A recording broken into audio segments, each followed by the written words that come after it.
Here are three things that are slightly disappointing in Monster Hunter Wilds. Now, I love this game. I've played for over 200 hours. I do thoroughly enjoy it and would recommend it, but there are a couple of things. Number one, they set up this premise where some of the monsters were pack monsters and they kind of traveled and fought together, and you had to kind of focus on the alpha of the group. I thought that the pack monster thing was going to be a way for you to basically fight kind of one monster, but multiple monsters as a pack. Ultimately, you just sort of pick the alpha out and then use a dung pod to scatter the rest away, and then it's just a normal monster fight. The second thing would be the frenzied variation of monsters. Now, frenzied monsters were first introduced in Monster Hunter 4, I believe. I think the idea is that a monster becomes frenzied and infected with this frenzy virus, and then it becomes really, really aggressive, but because it's already sick, it has a lower health pool, and it just kind of becomes this glass cannon thing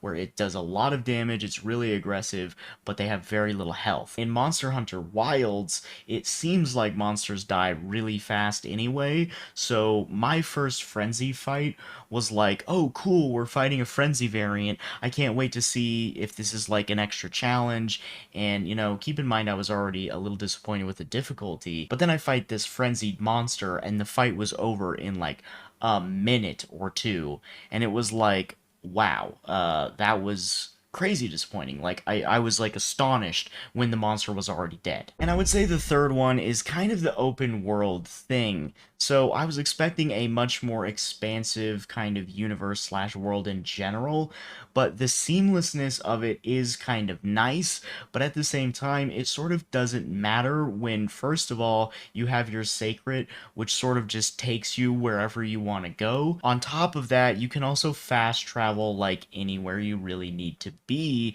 so it just kind of doesn't make sense that it's this big open world when you can just kind of teleport and automatically go anywhere you need to anyway. The whole open world thing in gaming is really a very kind of gimmicky thing, because in like half the games that claim they're like open world and that's a cool feature, it just doesn't mean anything. It just means there's a big world, and it doesn't necessarily mean it's interesting or compelling and adds to the game in any valuable way. And I think in this case, like, it's good to have a seamlessness, and it's really not that different than like even World, where you just sort of have like 5 main areas, and like maybe they're kind of seamless with each other during the campaign, but when you're just sort of randomly hunting stuff, I mean, you're just fast traveling everywhere. And in this particular game, it didn't really add much. Still love the game, but those are some things that I wish could have gone somewhere a little more interesting.